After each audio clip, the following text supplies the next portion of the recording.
Hello दोस्तों, नमस्कार। Welcome to this video. उम्मीद करता हूं आप सब बहुत बढ़िया होंगे। तो साथियों, आप जानते हैं मैं आपके जनरल स्टडीज का अध्ययन करा रहा हूं। तो जनरल स्टडीज में अभी रिवीजन चला है मैराथन सीरीज के माध्यम से। तो आज आप सबकी डिमांड पर हम लोग कॉन्स्टिट्यूशन से संबंधित कुछ इंपॉर्टेंट क्वेश्चंस को यहाँ पर हम देखेंगे, जो आपके एग्जाम के दृष्टिकोण से इंपॉर्टेंट है। साथियों, आप जानते हैं ये वीडियो नियमित तौर पर आपको प्राप्त होती है, जिसको डिस्कस करते वक्त इंपॉर्टेंट फैक्ट और इंपॉर्टेंट डाटा को भी मैं डिस्कस करता हूँ, जिनको आप नहीं लिखेंगे तो भूल जाएगा और लिखेंगे तो बहुत समय जाएगा। इसलिए एक छोटी सी फीस पे करके एक ग्रुप मैंने बनाया, उस ग्रुप में जुड़ सकते हैं, जहां पर आपको सारा कुछ लिखे हुए पीडीएफ के फॉर्म में भेज दिया जाता है। आइए वीडियो को शुरू करते हैं। लेते हैं पहला क्वेश्चन। भारत के संविधान के किस भाग में राज्य के नीति निर्देशक तत्वों का वर्णन है? ठीक है, भाग 2, भाग 3, भाग 4 और भाग 6। तो आपको बताना भाई सही विकल्प है आपका यहाँ पर भाग 4। जी हाँ, भाग 4 के अंतर्गत अनुच्छेद 36 से लेकर 51 तक में नीति निर्देशक तत्वों का वर्णन है। और हाँ, ये जो है, जो नीति निर्देशक तत्व हैं, ये अपरिवर्तनीय है और इनका मुख्य उद्देश्य है कल्याणकारी राज्य की स्थापना करना। ठीक है, आगे बढ़ते हैं भैया। अगला क्वेश्चन यहाँ पर देखो, निम्नलिखित में से कौन एक नीति निर्देशक तत्व है?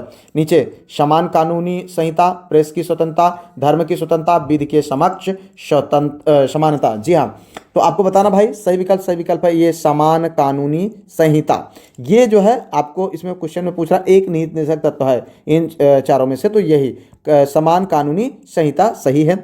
अनुच्छेद 44 के अंतर्गत समान नागरिक संहिता। ठीक है, आपने अभी देखा होगा जो 6 विषयों के एग्जाम्स हुए हैं उनमें ये शुरुआती जो अनुच्छेद हैं, खास करके अनुच्छेद 50 तक, ये आप लोगों को लगातार देखने को मिले हैं। तो ये खास करके अगर हम बात करें आपके नीति निर्देशक तत्वों को, तो ये भी बहुत ज़्यादा इंपॉर्टेंट है, इसलिए आप इनको बिल्कुल भी लाइटली नहीं लेंगे। तो यहाँ पर देखें समान कानूनी संहिता, ये जो है अनुच्छेद 44 के अंतर्गत आता है। अगर हम बात करें प्रेस की स्वतंत्रता, तो ये भैया अनुच्छेद 19(1) का के अंतर्गत आता है। अगर हम बात करें धर्म की स्वतंत्रता की, तो ये आता है भैया अनुच्छेद 25 से 28 के बीच। और विधि के समक्ष समानता की बात करें तो यह अनुच्छेद 14 जो कि मौलिक अधिकार के अंतर्गत आता है। लेकिन यहाँ पर जो सही है क्या है भाई? ये है। ठीक है, आगे बढ़ते हैं। अगला क्वेश्चन यहाँ पर देखो, भारतीय संविधान का कौन सा भाग अंतर्राष्ट्रीय शांति और सुरक्षा के प्रति राज्य के उत्तरदायित्व का उल्लेख करता है? ठीक है, मौलिक अधिकार, मौलिक कर्तव्य, राज्य के नीति निर्देशक सिद्धांत, संविधान की प्रस्तावना। भाई बताओ सही विकल्प है आपका ये वाला। ठीक है,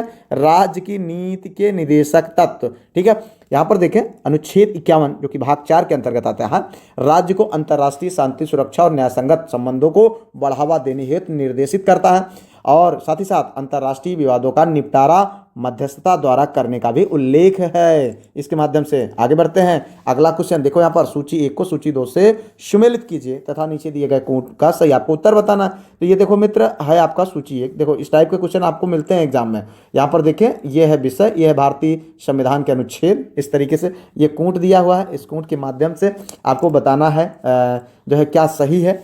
तो यहाँ पर देखें जो सही है मित्र, वो है आपका बी, 2, 4, 1, 3। ठीक है, तो अगर हम बात करें यहाँ पर 2, फिर उसके बाद हम बात करें 4, फिर उसके बाद हम बात करें जो है 1, ये वाला आपका 3 नंबर कहाँ चला है? 1 पे, और इसके बाद बचता है 1 मात्र, ये 3 पर। ठीक है, तो इस तरीके से आपका सही सुमेलित होगा। अब हम यहाँ पर देखेंगे अंतर्राष्ट्रीय विधि के प्रति आदर बढ़ाना, यह अनुच्छेद 51 गा के अंतर्गत निहित है। अगर हम बात करें प्राणियों के प्रति दया का भाव रखना, तो यह है अनुच्छेद 51 का 6 वाला भाग, ये वाला भाग। ठीक है, अगर हम बात करें ज्ञानार्जन और सुधार की भावना का विकास, ये है आपका अनुच्छेद 51 का जा के अंतर्गत। ठीक है, ये हो जाएगा। और अगर हम बात करें यहाँ पर न्यायालय जो है कार्यपालिका का अलगाव, ये वाला। ठीक है, न्यायपालिका और को कार्यपालिका से अलगाव, तो इसका अनुच्छेद 50 के अंतर्गत वर्णन किया गया है। इस तरीके से आपका सही सुमेलित हो जाता है मित्र। आगे बढ़ते हैं। यहाँ पर देखें अगला क्वेश्चन है भू राजस्व संविधान में उल्लिखित किस कर की श्रेणी में आता है? कर जो पूरी तरह केंद्र के दायरे में है, कर जो पूरी तरह राज्य के दायरे में है, वह कर जो केंद्र द्वारा लगाया जाता है किंतु राज्यों द्वारा संग्रहित एवं विनियोजित किया जाता है, वह कर जो केंद्र द्वारा लगाया जाता है, इकट्ठा किया जाता है, लेकिन राज्यों को सौंप दिया जाता है। भाई बताओ सही विकल्प है यहाँ पर बी। जी हाँ, कर जो पूरी तरह राज्य के दायरे में आते हैं। राज्यों द्वारा उद्गृहित, संग्रहित एवं उपभोग किए जाने वाले करों में भू राजस्व कर सबसे प्रमुख है। इसलिए जो है भू राजस्व कर पूरी तरह से राज्य के दायरे में आते हैं। आगे बढ़ते हैं। अगला क्वेश्चन देखो, निम्न में से कौन भारत के संविधान का संघीय लक्षण नहीं है? केंद्र तथा राज्यों के बीच शक्ति का बंटवारा, पूर्ण रूप से लिखित संविधान, एकहरी नागरिकता, स्वतंत्र न्यायपालिका। देखो भाई क्वेश्चन सब इंपॉर्टेंट है, बहुत बार पूछे गए और वही क्वेश्चंस आप लोगों को यहाँ पर सॉल्व कराए जा रहे हैं जो आपके एग्जाम के दृष्टिकोण से इंपॉर्टेंट है। तो इनको आप नियमित तौर पर देखें और अच्छे से तैयार करते जाएं। एक बात आप समझ लीजिए कि सिलेक्शन का कोई शॉर्टकट नहीं होता है, ठीक है। स्मार्टली हम चीज़ों को कर सकते हैं और जीएस तो वैसे भी ब्रॉड है, तो यहाँ पर हम लोग जो कवर करने का प्रयास कर रहे हैं, इनके माध्यम से आप ज़्यादा से ज़्यादा क्वेश्चन को आप देख सकते हैं। फिलहाल उम्मीद करते हैं कि अभी तक आपने वीडियो को लाइक, शेयर, सब्सक्राइब, हाई ये सब कर लिए होंगे। यहाँ पर हम देखते हैं सही ऑप्शन तो है भैया यहाँ पर एकहरी नागरिकता, यानी सी विकल्प आपका सही है। वैसे ये सारे क्वेश्चन आपने सॉल्व किया है, तो जितने सही हों आप उनको जरूर कमेंट बॉक्स में बताएं कि आपके कितने क्वेश्चन सही हो रहे हैं। देखें, यहाँ भारतीय संविधान में संघीय ढांचे के अतिरिक्त कई एकात्मक विशेषताएं भी हैं, जैसे सशक्त केंद्र, राज्य अनस्वर नहीं है, एकल संविधान, संविधान का लचीलापन, राज्य प्रतिनिधित्व में समानता का अभाव, ठीक है, आपातकालीन उपबंध, एकल नागरिकता, एकीकृत न्यायपालिका, अखिल भारतीय सेवाएं, एकीकृत लेखा परीक्षा, संसद का राज्य सूची पर अधिकार, राज्यपाल की नियुक्ति, एकीकृत निर्वाचन तंत्र। तो इस तरीके से अगर हम बात करें तो यहाँ पर जो लक्षण नहीं है वो ये वाला एकीकृत नागरिकता जो है, एकहरी नागरिकता, ये लक्षण नहीं है। बाकी ये तीनों आपका सही है, ये आप इसके अंतर्गत आ जाते हैं, ठीक है, ये संघीय लक्षण है। आगे बढ़ते हैं, लेते हैं अगला क्वेश्चन। देखें, केंद्र सरकार और राज्य सरकारों को प्राधिकार प्राप्त होता है भारतीय संविधान से, भारत के राष्ट्रपति से, भारत के प्रधानमंत्री से, भारत के संसद से। तो आपको बताना भाई सही विकल्प क्या है। यहाँ पर सही विकल्प है ये भारतीय संविधान से, ठीक है। आप जानते हैं कि केंद्र और राज्य सरकारों को सभी शक्तियां संविधान से प्राप्त होती हैं। संविधान संघीय स्वरूप का है जिसमें विधायी, कार्यपालिका और वित्तीय शक्तियां केंद्र और राज्यों में विभाजित हैं, ठीक है। इस तरीके से यहाँ पर कई सारी चीज़ें दी गई हैं जो आप संविधान के अंतर्गत देख सकते हैं और फिलहाल संविधान से ताकतवर हमारे देश में कोई नहीं है। आगे बढ़ते हैं, अगला क्वेश्चन। क्या संविधान के अंतर्गत भारतीय संघ के राज्य विदेशी ऋण सीधे लेने की शक्ति रखते हैं? हाँ, नहीं, हाँ पर केवल अंतर्राष्ट्रीय संगठनों से, हाँ केवल भारतीय रिजर्व बैंक की अनुमति से। तो भाई बताओ इसमें क्या पूछ रहा कि क्या संविधान के अंतर्गत भारतीय संघ के राज्य विदेशी ऋण सीधे लेने की शक्ति रखते हैं? सीधी सी बात है, नहीं। जी हाँ, देखिए यहाँ पर सही विकल्प है आपका नहीं, तो बाकी तीनों विकल्प आपके गलत हैं, ठीक है। तो अगर हम बात करें अनुच्छेद 292 और 293 उधार लेने की शक्ति पर आधारित है। केंद्र सरकार देश के भीतर या विदेश से ऋण ले सकती है, परंतु कोई राज्य केवल राज्य विधानमंडल द्वारा निर्धारित सीमा तक ही ऋण ले सकता है और वह विदेश से ऋण नहीं ले सकता है भैया। आगे बढ़ते हैं, अगला क्वेश्चन देखो यहाँ पर, निम्नलिखित में से कौन सा भारत के उत्तरी क्षेत्रीय परिषद का सदस्य नहीं है? तो उत्तर प्रदेश, पंजाब, हरियाणा और राजस्थान। भाई बताओ सही विकल्प है ये वाला, ठीक है, उत्तर प्रदेश। जी हाँ, राज्य पुनर्गठन अधिनियम 1956 के तहत 5 क्षेत्रीय परिषदें बनी हैं। उत्तरी क्षेत्रीय परिषद में शामिल राज्य केंद्र शासित प्रदेश की अगर हम बात करें तो हरियाणा, दिल्ली, पंजाब, राजस्थान, हिमाचल प्रदेश, चंडीगढ़, जम्मू कश्मीर, लद्दाख, ये सब आते हैं और इनका मुख्यालय नई दिल्ली है। अगर उत्तर प्रदेश की बात करें तो इसमें शामिल नहीं है, किसमें? उत्तरी क्षेत्रीय परिषद में। तो भाई उत्तर लिखा तो इसका मतलब थोड़ी ना कि उत्तर प्रदेश भी इसमें शामिल है, तो ये हो जाता है। अगर हम बात करें उत्तर प्रदेश का तो ये मध्य क्षेत्रीय परिषद में शामिल है, क्योंकि इसके अतिरिक्त अगर हम बात करें उत्तरी क्षेत्रीय परिषद, फिर मध्य क्षेत्रीय परिषद, पूर्वी क्षेत्रीय परिषद, पश्चिमी क्षेत्रीय परिषद, फिर दक्षिण क्षेत्रीय परिषद, इस तरीके से कुल मिलाकर के 5 जो है आपकी क्षेत्रीय परिषदें बनाई गई हैं। तो यहाँ पर देखिए अगला क्वेश्चन भाई, संघ का यह कर्तव्य होगा कि वह बाह्य आक्रमण एवं आंतरिक अशांति से प्रत्येक राज्य की सुरक्षा करे या संबंधित है? अनुच्छेद 325, 355, 359, 357। भाई बताओ सही विकल्प है आपका बी। जी हाँ, अनुच्छेद 355। अनुच्छेद 355 के अनुसार संघ का यह कर्तव्य है कि प्रत्येक राज्य को बाह्य आक्रमण और आंतरिक अशांति से संरक्षित करें और यह सुनिश्चित करे कि राज्य की सरकार संविधान के प्रावधानों के अनुसार चले, ठीक है।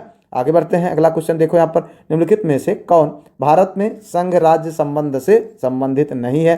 तो सरकारी आयोग, राजमन्नार समिति, इंद्रजीत गुप्ता समिति, पुंछी आयोग। भाई बताओ सही विकल्प है आपका सी। जी हाँ, इंद्रजीत गुप्ता समिति 1998 जो कि चुनाव सुधार से संबंधित है। अगर हम बात करें तो संघ राज्य संबंध हेतु बने जो आयोग हैं, अगर उसमें हम बात करें तो शीतलवाड़ समिति जो कि 1966 से 69 तक है, इस जो है समिति बनाई गई थी, और राजमन्नार समिति ये 1969 में बनी थी। आनंदपुर शाही प्रस्ताव 1973 में और सहकारिता आयोग 1983 में जो है MM पुंछी आयोग की अगर हम बात करें तो यह 2007 में इसका गठन हुआ था। इस तरीके से आगे बढ़ते हैं भैया। अगला क्वेश्चन देखो, भारत एक गणतंत्र है जिसमें अंतर्निहित है राज्य का अध्यक्ष निर्वाचित होता है, देश स्वतंत्र है, देश में जनतांत्रिक व्यवस्था है, अंतिम सत्ता संसद में निहित है। ठीक है, देखिए यहाँ पर तो सही विकल्प है मित्र यहाँ पर पहला वाला। ठीक है, राज्य का अध्यक्ष निर्वाचित होता है। भारत गणतंत्र है क्योंकि इसका राष्ट्राध्यक्ष यानी राष्ट्रपति निर्वाचित होता है। आगे बढ़ते हैं भैया। अगला क्वेश्चन देखो, अविश्वास प्रस्ताव के संदर्भ में कौन सा कथन सही है? तो अविश्वास प्रस्ताव के लिए उन आधारों को स्पष्ट करने की आवश्यकता नहीं है जिन पर वह आधारित है। राज्यसभा को अविश्वास प्रस्ताव पर विचार करने का अधिकार नहीं है, केवल एक, केवल दो, एक व दो, दोनों, ना तो एक ना ही दो। तो आपको बताना है भाई सही विकल्प है आपका यहाँ पर सी। जी हाँ, एक एवं दो, दोनों। तो अगर हम बात करें यहाँ पर तो अनुच्छेद 75(3) के अंतर्गत मंत्रिपरिषद जो है लोकसभा के प्रति उत्तरदायी है। लोकसभा में अविश्वास प्रस्ताव पारित होने पर मंत्रिपरिषद को इस्तीफा देना पड़ता है। प्रस्ताव के लिए आधार बताना आवश्यक नहीं है। राज्यसभा इस पर विचार नहीं कर सकती है। ठीक है, तो आगे बढ़ते हैं। अगला क्वेश्चन देखिए, यहाँ पर निम्नलिखित में से कौन सा नीति निषेध सिद्धांत भारतीय संविधान में बाद में जोड़ा गया है? ग्राम पंचायतों का गठन, मुफ्त कानूनी सहायता, समान नागरिक संहिता, इनमें से कोई नहीं। तो भाई बताओ सही विकल्प है आपका बी, मुफ्त कानूनी सहायता।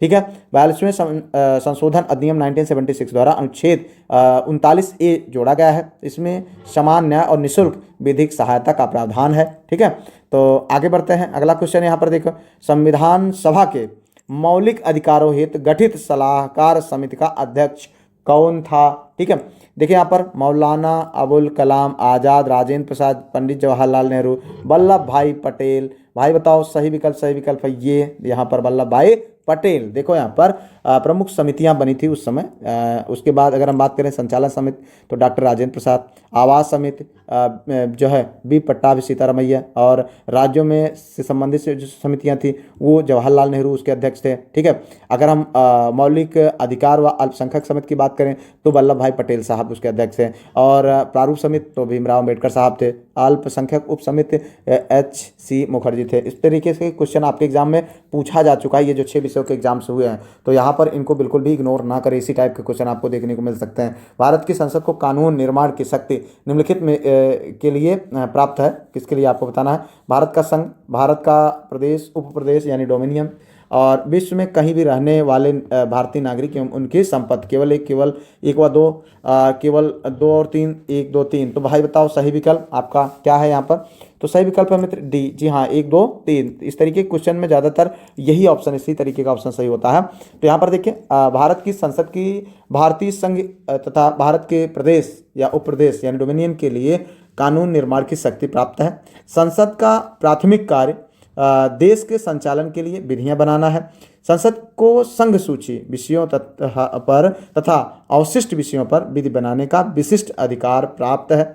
यदि 2 या 2 से अधिक राज्यों के मध्य किसी विषय पर विवाद होता है तो संसद समवर्ती सूची के विषयों पर भी विधि बना सकती है। ठीक है, ऐसी स्थिति में संसद की विधि राज्य विधानमंडल पर प्रभावी होगी। संसद को विश्व में कहीं भी रहने वाले भारतीय नागरिक एवं उनकी संपत्ति के लिए भी कानून निर्माण करने का अधिकार है। आगे बढ़ते लेते हैं अगला क्वेश्चन। देखो भैया, किस अधिनियम के द्वारा अंग्रेजों ने अखिल भारतीय संघ प्रस्तावित किया था? इंडियन काउंसिल अधिनियम 1892, भारत सरकार अधिनियम 1909, भारत सरकार अधिनियम 1919, भारत सरकार अधिनियम 1935। तो भाई देखो कई बार क्वेश्चन पूछा गया और इम्पॉर्टेंट है। तो देखिए यहाँ पर जो है यहाँ पर जो सही विकल्प है मित्र वो है आपका डी, भारत सरकार अधिनियम 1935। जी हाँ, मतलब किस अधिनियम के द्वारा अंग्रेजों ने अखिल भारतीय संघ प्रस्तावित किया था? तो इसके भारत सरकार अधिनियम 1935 के द्वारा। तो इनमें कुल मिलाकर के इस जो है अधिनियम के अंतर्गत इसमें कुल 321 धाराएं और 10 अनुसूचियां थी। इसकी मुख्य विशेषता यह थी कि केंद्र में द्वैध शासन की व्यवस्था की गई थी। एक अखिल भारतीय संघ की व्यवस्था की गई जिसमें ब्रिटिश भारत के प्रांत, चीफ कमिश्नर प्रांत तथा देशी रियासतें शामिल होनी थी। लेकिन यह लागू नहीं हो सका क्योंकि रियासतों का संघ में शामिल होना वैकल्पिक था, अनिवार्य नहीं था। प्रांतों में द्वैध शासन समाप्त कर प्रांतीय स्वायत्त की व्यवस्था 1937 से लागू किया गया। अगर हम बात करें प्रांतीय विधानमंडलों का विस्तार किया गया। 11 में से 6 विधानमंडलों में द्विसदनीय व्यवस्था लागू की गई थी और केंद्रीय विधानमंडल के सदस्यों की संख्या बढ़ाई गई। तो इस तरीके से कई सारी चीज़ें थी जो आप यहाँ पर देख सकते हैं। तो फिलहाल पीडीएफ में है, आप उनको पीडीएफ के माध्यम से प्रोवाइड करा दिया जाएगा, आप देख लीजिएगा। और अभी तक पीडीएफ ग्रुप ना ज्वाइन किए हो तो कर लीजिएगा, बहुत ऐसी चीज़ें हैं जो आपको वहाँ पर आपको इसका बेनिफिट मिलेगा। आगे देखिए, अगला क्वेश्चन ये है भैया, 1861 के अधिनियम की प्रमुख विशेषता क्या थी? तो गवर्नर जनरल को आवश्यक पढ़ने पर अध्यादेश जारी करने का अधिकार दिया गया। प्रांतों को स्थानीय विषयों के संबंध में कानून निर्माण का अधिकार दिया गया। उत्तरदायी शासन की स्थापना की गई। उपरोक्त सभी सत्य हैं। तो भाई बताओ, सही विकल्प आपको यहाँ पर सही बताना है, ये वाला, ठीक है। तो 1861 के अधिनियम की जो प्रमुख विशेषता थी उसमें अगर हम बात करें तो वायसराय को अध्यादेश जारी करने का अधिकार दिया गया और उसकी अवधि 6 माह थी, ठीक है। और कुछ प्रावधान किए गए थे, जैसे कानून बनाने की प्रक्रिया में भारतीय प्रतिनिधियों को शामिल करने की शुरुआत की गई। और 1862 में लॉर्ड कैनिंग ने 3 भारतीयों को विधान परिषद में मनोनीत किया था। उसमें बनारस के राजा, पटियाला के महाराजा सर दिनकर राव साहब, तो ये सब जो है किए गए थे। आगे बढ़ते हैं, अगला क्वेश्चन यहाँ पर देखो, ये है ब्रिटिश संसद ने भारतीय स्वतंत्रता अधिनियम कब पारित किया? तो जनवरी 1947, जून 1947, जुलाई 1947, अगस्त 1947। तो भाई बताओ, सही विकल्प है ये जुलाई 1947 में तीसरा स्वतंत्रता विधेयक 5 जुलाई 1947 को ब्रिटिश संसद में प्रस्तुत किया। भाई बहुत इंपॉर्टेंट है क्वेश्चन, इसको आप जरूर ध्यान दीजिएगा। इसे 18 जुलाई 1947 को पारित किया गया। सम्राट के हस्ताक्षर के पश्चात उसी दिन से अधिनियम परिवर्तन में आया, ठीक है। आगे बढ़ते हैं, अगला क्वेश्चन, पंडित जवाहरलाल नेहरू के नेतृत्व में अंतरिम सरकार का गठन हुआ था। देखो ये भी क्वेश्चन इंपॉर्टेंट भाई, पूछा जा सकता है। तो यहाँ पर देखिए, जो सही विकल्प है वो है आपका सितंबर 1946 में। तो 2 सितंबर 1946 में पंडित जवाहरलाल नेहरू साहब की अध्यक्षता में अंतरिम सरकार का गठन किया गया। प्रारंभ में मुस्लिम लीग शामिल नहीं थी, बाद में 26 अक्टूबर 1946 को मुस्लिम लीग के 5 सदस्यों को शामिल कर पुनर्गठन किया गया। आगे बढ़ते हैं, अगला क्वेश्चन देखो, निम्नलिखित घटनाओं को सही कालानुक्रम में व्यवस्थित कीजिए। देखो यहाँ पर प्रारूप समिति की नियुक्ति, भारतीय संविधान पारित हुआ, ये देखो भारतीय संविधान के लागू होने की तिथि, संविधान सभा की पहली बैठक। देखो भाई इस तरीके से है, आपका ये कूट दिया गया है और आपको बताना है कि यहाँ पर देखिए ये कूट के माध्यम से, तो ये है आपका कालानुक्रम में व्यवस्थित करना है। तो इसमें चौथा सबसे पहले नंबर, यानी संविधान सभा की बैठक जो है, पहली बैठक की अगर हम बात करें तो ये कब हुआ था? 9 दिसंबर 1946 को। तो डेट ये ध्यान दीजिएगा मित्र, क्योंकि इस टाइप का क्वेश्चन बनेगा। प्रारूप समिति की नियुक्ति हुई और ये कब हुई? 29 अगस्त 1947 को। फिर उसके बाद अगला नंबर आता है भारतीय संविधान पारित हुआ, ठीक है। तो भारतीय संविधान पारित हुआ यानी 2 नंबर। तो ये कब हुआ था? ये हुआ था भैया 26 नवंबर 1949 को, यानी भारतीय संविधान पारित हो गया था। उसके बाद लागू कब हुआ? 26 जनवरी 1950 को, जो सबसे लास्ट में। तो इस तरीके से आपका सही कालानुक्रम हो जाएगा और इस टाइप के क्वेश्चन बहुत जरूरी है और जरूर आपको एग्जाम में देखने को मिल सकते हैं। इनमें से कौन भारत का प्रथम कानून मंत्री था? तो जवाहरलाल नेहरू, भीमराव अंबेडकर साहब, मौलाना अबुल कलाम साहब, ईटी कृष्णमाचारी साहब। तो भाई बताओ, सही विकल्प है आपका यहाँ पर भी, जी हाँ, भीमराव अंबेडकर साहब। तो अंतरिम सरकार में योगेंद्र नाथ मंडल विधि मंत्री थे और स्वतंत्र भारत के प्रथम विधि मंत्री की बात करें तो डॉक्टर भीमराव अंबेडकर साहब थे। तो आगे बढ़ते हैं, अगला क्वेश्चन देखो यहाँ पर, भारतीय संविधान सभा में कुल कितनी महिला सदस्य थे? 15, 13, 12, 10। भाई बात बताओ यहाँ पर। तो सही है 15, जी हाँ, भारतीय संविधान सभा में कुल 15 महिला सदस्य थी। अगर उनमें हम बात करें तो विजय लक्ष्मी पंडित, राजकुमारी अमृत कौर, सरोजिनी नायडू, सुचेता कृपलानी, पूर्णिमा बनर्जी, लीला राय, जी दुर्गाबाई, हंसा मेहता और कमला चौधरी, रेणुका राय, मालती चौधरी, दक्षयानी बेलायुधन और बेगम एजाज रसूल, एनी मस्कारनी, स्वामीनाथन। इस तरीके से कुल मिलाकर के 15 महिलाएं जो है शामिल थी संविधान सभा में। आगे बढ़ते हैं, अगला क्वेश्चन देखो यहाँ पर। आगे यहाँ पर है, क्या आप मुझे एक स्वतंत्र देश दिखा सकते हैं जहाँ पृथक मताधिकार हो? अंग्रेज आ चुके हैं परंतु वे शरारत छोड़ गए हैं, यह किसने कहा था? तो भाई बताओ, यहाँ पर 4 विकल्प हैं, इनमें से आपको बताना है ये, ठीक है। सही विकल्प है सरदार वल्लभ भाई पटेल साहब ने इस बात कही थी। संविधान सभा की बहस में सरदार पटेल साहब ने कहा कि उनका आशय यह था कि अंग्रेजों ने पृथकवादी राजनीति की शरारतें छोड़ दी हैं, जिससे भारत की एकता को चुनौती मिली है। तो यहाँ पर आगे बढ़ के देखिए यहाँ पर ये है भैया निम्न घटनाओं का सही कालक्रम। देखो ये है Sajjan Singh case, Berubari case, Golaknath case, Kesavananda Bharati case. तो ये है आपका, ठीक है, आपको बताना है मित्र सही विकल्प। सही विकल्प है आपका डी। जी हाँ, तो इसमें जो है अगर हम बात करें तो डी में दूसरा नंबर सही कालक्रम की बात करें तो दूसरे नंबर पर बेरूबारी केस आता है। यह है 1960 ईस्वी में, ठीक है। उसके बाद पहले नंबर पर सज्जन सिंह केस आता है, तो ये 1965 में, ठीक है। उसके बाद गोलकनाथ केस का नंबर यानी 3 का नंबर आता है, तो ये है 1967 में। और केशवानंद भारती केस 1973 में। तो ये अभी कालक्रम आपको ध्यान रखने की जरूरत है। आगे देखो अगला क्वेश्चन, किस मामले में सर्वोच्च न्यायालय ने प्रस्तावना को संविधान का भाग नहीं माना है? तो ये देखो भैया यहाँ पर है Keshavananda Bharati case, Berubari case, Sajjan Singh, Golaknath case. तो ये देखो यहाँ पर जो सही विकल्प है मित्र वो है आपका बी। जी हाँ, बेरूबारी केस। बेरूबारी केस जो कि 1960 अभी हम लोगों ने देखा भी, सुप्रीम कोर्ट ने प्रस्तावना को संविधान का हिस्सा नहीं माना, इसलिए इसे न्यायालय में परिवर्तित नहीं किया जा सकता। और उसके बाद लेकिन केशवानंद भारती केस 1973 में प्रस्तावना को संविधान का अंग माना गया है। तो इस तरीके से भाई तो विरोधाभास है। आगे बढ़ते हैं, अगला क्वेश्चन देखो, संविधान की प्रस्तावना का विधिक स्वरूप क्या है? तो यह लागू किया जा सकता है, ठीक है, यह लागू नहीं किया जा सकता है, और विशेष परिस्थितियों में लागू किया जा सकता है, उपरोक्त में से कोई नहीं। तो भाई देखो ये देखो इतनी बार क्वेश्चन पूछा गया है, तो यहाँ पर जो सही विकल्प है मित्र वो है आपका ये, यह लागू नहीं किया जा सकता है। देखो संविधान की प्रस्तावना का विधिक स्वरूप क्या है कि यह लागू नहीं किया जा सकता है। प्रस्तावना का स्वरूप अपरिवर्तनीय है यानी नॉन जस्टिसिएबल है। अगर हम बात करें सुप्रीम कोर्ट यानी बेरूबारी केस 1960 में प्रस्तावना संविधान का अंग नहीं माना, और अभी उलट उसके केशवानंद भारती केस जो कि 1973 में प्रस्तावना को संविधान का अभिन्न अंग माना है। तो इसलिए न्यायालय में परिवर्तनीय नहीं किया जा सकता है, ठीक है। आगे बढ़ते हैं, अगला क्वेश्चन यहाँ पर देखें, भारतीय संविधान के किस अनुच्छेद से उच्चतम न्यायालय ने जीविका, निजता, सम्मान आदि अधिकार निकाले? तो अनुच्छेद 22, 21 और अनुच्छेद 19, 20। भाई बताओ सही विकल्प। तो इस तरीके से यहाँ पर जो सही विकल्प है भैया अनुच्छेद 21। जी हाँ, मेनका गांधी केस, ठीक है। तो सुप्रीम कोर्ट ने अनुच्छेद 21 के अंतर्गत कुछ बातें कही हैं, जैसे मानवीय प्रतिष्ठा के साथ जीने का अधिकार, जीवन रक्षा का अधिकार, निजता का अधिकार, निःशुल्क कानूनी सहायता का अधिकार, आश्रय का अधिकार, स्वास्थ्य का अधिकार। तो ये सब अधिकार दिए हैं। आगे बढ़ते हैं, अगला क्वेश्चन देखो यहाँ पर, वैकल्पिक उपबंध जो अंतर्राष्ट्रीय न्यायालय के अनिवार्य क्षेत्राधिकार को परिभाषित करता है और उत्पत्ति अंतर्राष्ट्रीय न्यायालय की संविधि के किस एक अनुच्छेद से होती है? ठीक है, तो आपको बताना है। देखिए यहाँ पर 34, 35, 36, 40 आपको बताना मित्र सही विकल्प है आपका ये अनुच्छेद 36। जी हाँ, अंतर्राष्ट्रीय न्यायालय के अनुच्छेद 36 के अनुसार वैकल्पिक उपबंध जो अंतर्राष्ट्रीय न्यायालय के अनिवार्य क्षेत्राधिकार को परिभाषित करता है, उसकी जो है उत्पत्ति की अगर हम बात करें तो अंतर्राष्ट्रीय न्यायालय की संविधि 1 से होती है। इसके जो है 70 अनुच्छेद एवं 5 अध्याय हैं।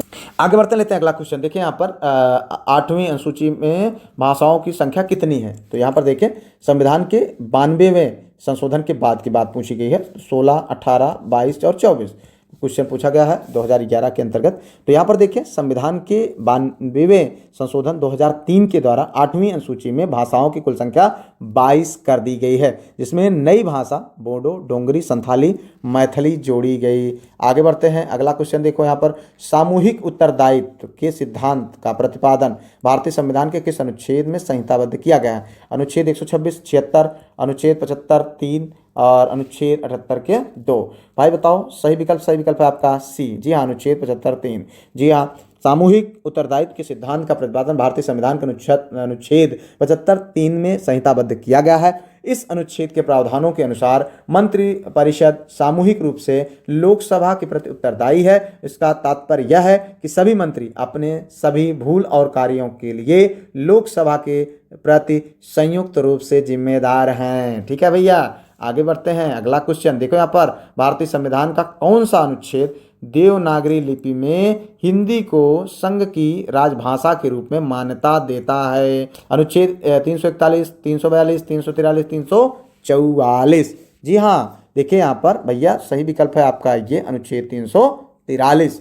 तो अनुच्छेद 343 के अनुसार संघ की राजभाषा हिंदी और लिपि देवनागरी होगी। संघ के शासकीय प्रयोजनों के लिए प्रयोग होने वाले अंकों का रूप भारतीय अंगों का अंतर्राष्ट्रीय रूप होगा। संविधान के भाग 17 में अनुच्छेद 343 से 351 तक राजभाषा के संबंध में व्यवस्था की गई है। ठीक है, आगे बढ़ते हैं। अगला क्वेश्चन देखो यहाँ पर, निम्नलिखित में कौन सा अनुच्छेद भारत के राष्ट्रपति द्वारा वित्त आयोग की नियुक्ति से संबंधित है? तो 200, 250, 280 उपरोक्त में से कोई नहीं। भाई बताओ सही विकल्प है आपका सी। जी हाँ, जो है आपका 280, भारतीय संविधान का अनुच्छेद 280 भारत के राष्ट्रपति द्वारा वित्त आयोग की नियुक्ति से संबंधित है। यह एक संवैधानिक निकाय है जिसका गठन राष्ट्रपति द्वारा हर 5वें वर्ष या आवश्यकता अनुसार इससे पहले भी किया जाता है। तो मित्र देखिए यहाँ पर इसी टाइप के क्वेश्चन आपको अभी जो 6 विषयों के एग्जाम्स हुए हैं उनमें देखने को मिले हैं, तो इसलिए इन क्वेश्चंस को आप इग्नोर ना करें और संविधान संबंधित इसी प्रकार के क्वेश्चन आप तैयार करें। एक तरफ से पूरा संविधान का आपको विधिवेत्ता बनने की जरूरत नहीं है। ठीक है, आप इसको तैयार करिए, बिंदास रहिए। देखिए यहाँ पर अगला क्वेश्चन है, संविधान का निम्न अनुच्छेदों में से कौन एक अनुच्छेद उपबंधित करता है कि मत बराबर होने की दशा में अध्यक्ष के पास एक निर्णायक मत होगा, वह उसका प्रयास करेगा? अनुच्छेद 99, 101, 100, 102। देखिए यहाँ पर सही विकल्प है भाई आपका सी। जी हाँ, अनुच्छेद 100। संविधान के अनुच्छेद 100 में उपबंधित किया गया कि अध्यक्ष का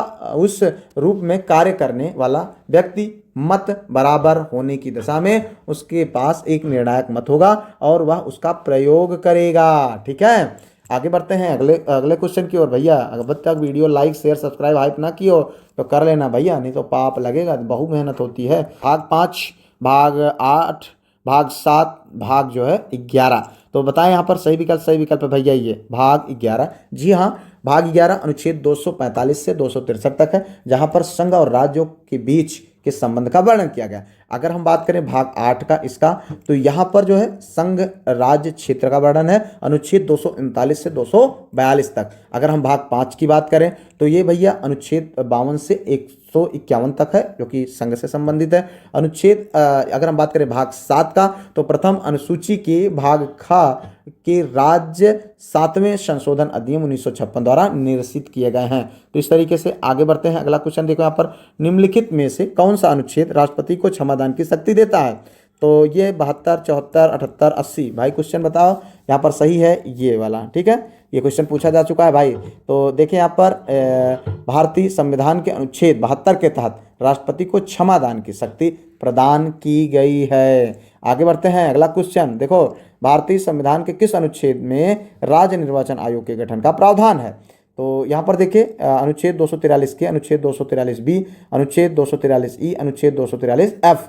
तो यहाँ पर देखिए भाई सही विकल्प है आपका ये वाला। ठीक है, अनुच्छेद 243 के, तो भारतीय संविधान अनुच्छेद 243 के में राज्य निर्वाचन आयोग के गठन का प्रावधान है। ठीक है, आगे बढ़ते हैं अगले क्वेश्चन की ओर। देखें यहाँ पर भारत की जो है संघ सूची में कितने विषय सम्मिलित हैं? तो 44, 47, 67, 97।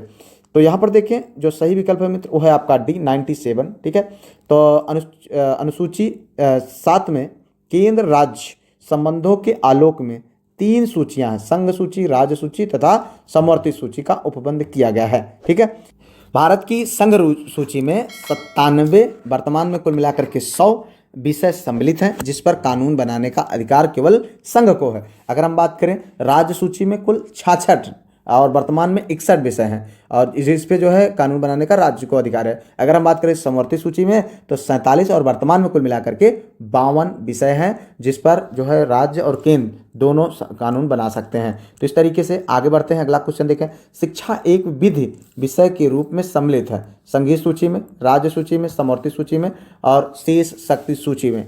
तो भाई बताओ सही विकल्प है आपका यहाँ पर सी, समवर्ती सूची में। ठीक है, देखिए यहाँ पर 42वें संविधान संशोधन अधिनियम 1976 द्वारा शिक्षा को समवर्ती सूची में शामिल किया गया है। इससे पहले वह राज्य सूची का विषय था। ठीक है, आगे बढ़ते हैं। अगला क्वेश्चन देखो यहाँ पर, संविधान का भाग 5 संबंधित नहीं है संघ की कार्यपालिका से, संसद से, राज्यों की कार्यपालिका से, भारत के नियंत्रण महालेखा परीक्षक से। तो यहाँ पर देखो भाई सही विकल्प आपका क्या है? सही विकल्प है आपका सी, राज्यों की कार्यपालिका से। तो भारतीय संविधान के भाग 5 में अनुच्छेद 52 से 151 तक का उल्लेख है, जिसमें संघ की कार्यपालिका, संसद तथा भारत के नियंत्रक, महालेखा परीक्षक तथा सर्वोच्च न्यायालय सम्मिलित है, जबकि राज्यों की कार्यपालिका का वर्णन भाग 6 के अंतर्गत अध्याय 2 में अनुच्छेद 153 से 167 तक वर्णित है। आगे बढ़ते लेते हैं अगला क्वेश्चन भाई। देखो, परंपरागत रूप से भारत की संसद में शून्यकाल का प्रारंभ होता है 10 बजे से प्रातःकाल, 11 बजे प्रातःकाल, 12 बजे मध्याह्न और 9 बजे प्रातःकाल। तो भाई बताओ, सही विकल्प है आपका सी, 12 बजे मध्याह्न काल। भारतीय संसदीय मामलों में शून्य काल की शुरुआत 1962 में की गई थी। शून्यकाल प्रश्नकाल के तुरंत बाद प्रारंभ होता है। इसका समय 12 बजे मध्याह्न काल में भोजनावकाश से पूर्व तक होता है। आगे बढ़ते हैं अगला क्वेश्चन। देखो यहाँ पर, भारतीय संविधान का कौन सा अनुच्छेद संसद को अंतर्राष्ट्रीय समझौतों को लागू करने के लिए विधि निर्माण की शक्ति प्रदान करता है? अनुच्छेद 249, 250, 252, 253।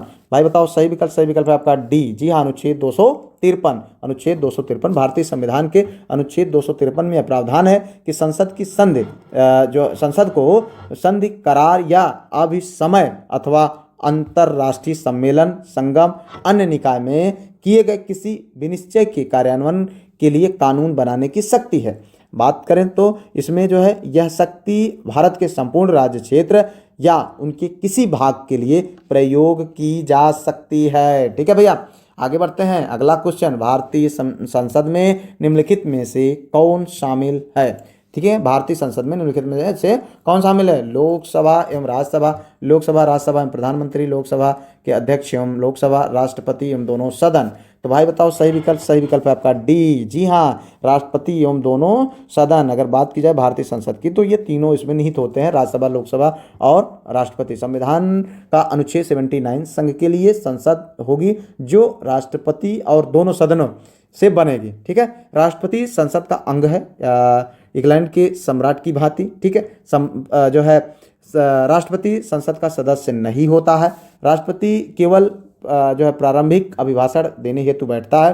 राष्ट्रपति संसद के सत्र को आहूत करता है, सत्रावसान कर सकता है और लोकसभा को भंग भी कर सकता है। ठीक है, संसद द्वारा पारित सभी विधेयकों पर राष्ट्रपति की अनुमति आवश्यक है। देखिए भाई, अगला क्वेश्चन, भारत के राष्ट्रपति को किस आधार पर महाभियोग की प्रक्रिया द्वारा उसके पद से हटाया जा सकता है? तो यहाँ पर देखिए भाई, 4 विकल्प है। असमर्थता, सिद्ध कदाचार, संविधान के उल्लंघन पर, उपयुक्त सभी। तो भाई बताओ, सही विकल्प यहाँ पर देखें तो सही विकल्प है आपका सी, संविधान के उल्लंघन पर। ध्यान समझिएगा, भारतीय संविधान का अनुच्छेद 61 राष्ट्रपति पर महाभियोग का प्रावधान करता है। राष्ट्रपति को संविधान का उल्लंघन, अतिक्रमण करने के आरोप में पद से हटाया जा सकता है। संविधान में संविधान का उल्लंघन की जो है परिभाषा स्पष्ट नहीं दी गई है हालांकि, लेकिन प्रक्रिया जो इसका होता है, आरोप संसद के किसी भी सदन में लगाए जा सकते हैं। आरोप लगाने वाले सदन के 1/4 सदस्यों के हस्ताक्षर आवश्यक है। जिस सदन में लगे उस सदन के 1/4 सदस्यों का उस पर हस्ताक्षर होना आवश्यक है। राष्ट्रपति को 14 दिन पूर्व लिखित नोटिस देना होगा। ठीक है, महाभियोग का प्रस्ताव सदन में 2/3 बहुमत से पारित होना चाहिए। इसके बाद प्रस्ताव दूसरे सदन में जाएगा, जहां पर जांच व पुनः 2/3 बहुमत से पारित होने पर राष्ट्रपति को पद से हटाया जा सकता है। आगे बढ़ते भैया, अगला क्वेश्चन, निम्नलिखित में से किसकी नियुक्ति भारत के राष्ट्रपति द्वारा नहीं की जा सकती? तो अनुसूचित जातियों एवं जनजातियों के लिए एक विशेष अधिकारी, भाषाई अल्पसंख्यकों के लिए विशिष्ट अधिकारी, लोकसभा अध्यक्ष, भारत के महान न्यायवादी। तो भाई बताओ, सही विकल्प इसका क्या है? सी। जी हाँ, लोकसभा अध्यक्ष। बात हो रही है क्या कि भारत के राष्ट्रपति द्वारा नहीं की जाती है, तो लोकसभा अध्यक्ष की नियुक्ति राष्ट्रपति द्वारा नहीं की जाती है। भाई ध्यान दीजिएगा, ठीक है, लोकसभा सदस्यों में से ही लोकसभा अध्यक्ष का निर्वाचन होता है। शेष सभी, अगर हम बात करें इसका और इसका, तो विशेष अधिकारी और महान न्यायवादी की नियुक्ति भारत के राष्ट्रपति के द्वारा की जाती है। आगे बढ़ते हैं, अगला क्वेश्चन, निम्नलिखित में से कौन भारत के उपराष्ट्रपति नहीं थे? देखें, Fakhruddin Ali Ahmed, VV Giri, doctor S Radhakrishnan, doctor Zakir Hussain. तो यहाँ पर सही विकल्प है मित्र, ये है फखरुद्दीन अली अहमद। फखरुद्दीन अली अहमद भारत के उपराष्ट्रपति कभी नहीं बने, वे 1974 में राष्ट्रपति पद पर आसीन हुए थे। आगे बढ़ते हैं, अगला क्वेश्चन देखो, यहाँ पर निम्नलिखित में से कौन सा कथन सही है? देखो यहाँ पर, संविधान के अनुच्छेद 108 द्वारा लोकसभा एवं राज्यसभा की संयुक्त बैठक का अनुमोदन किया गया है। लोकसभा तथा राज्यसभा की प्रथम संयुक्त बैठक 1961 में संपन्न हुई थी। उपराष्ट्रपति दोनों सदनों की संयुक्त बैठक बुलाते हैं। तो देखो यहाँ पर केवल 1 3 1 2 दोनों 2 3 आपको बताना है सही विकल्प। देखिए यहाँ पर जो सही विकल्प है मित्र वो है सी, 1 और 2। जी हाँ, केवल 1 और 2, ये और ये, तो यहाँ पर सही है। अगर बात हो संविधान के अनुच्छेद 108 में लोकसभा तथा राज्यसभा की संयुक्त बैठक का प्रावधान है। संयुक्त बैठक 1961 में हुई जब दहेज प्रतिषेध अधिनियम 1961 पर दोनों सदनों में असहमति हुई थी। संयुक्त बैठक 1978 और 2002 में भी बुलाई गई थी और संयुक्त बैठक का आह्वान राष्ट्रपति करता है, ना कि उपराष्ट्रपति। आगे बढ़ते हैं अंतिम क्वेश्चन की ओर। तो यहाँ पर देखें निम्नलिखित में से कौन एक सही सुमेलित नहीं है। लोकसभा और ये चुनाव वर्ष, देखें यहाँ पर तो बात हो रही है कि कौन सही सुमेलित नहीं है। तो 7वीं 1982, 9वीं 1989, 11वीं 1996, 13वीं 1999। तो भाई बताओ सही विकल्प। सही विकल्प है आपका ये वाला, ठीक है। तो यहाँ पर 7वीं जो है 1980 में हुआ था, 11वीं की अगर हम बात करें 1996 में हुआ था, 9वीं की बात करें तो 1989 में और 13वीं 1999 में। तो इस तरीके से आज हम लोगों ने 48 इंपॉर्टेंट क्वेश्चंस को डिस्कस किया। उम्मीद करते हैं इनसे आप बहुत अच्छा कर रहे होंगे, बहुत कुछ सीख रहे होंगे। अगर आपके कोई सुझाव हो तो कमेंट बॉक्स में स्वागत है। उम्मीद करते हैं कि आप वीडियो को लाइक, चैनल को सब्सक्राइब, हाइप, शेयर कर चुके होंगे। PDF ग्रुप अभी तक आप ज्वाइन कर चुके होंगे। मिलते हैं किसी और वीडियो में किसी और टॉपिक पर, तब तक के लिए जय Hind, Vande Mataram, best of luck.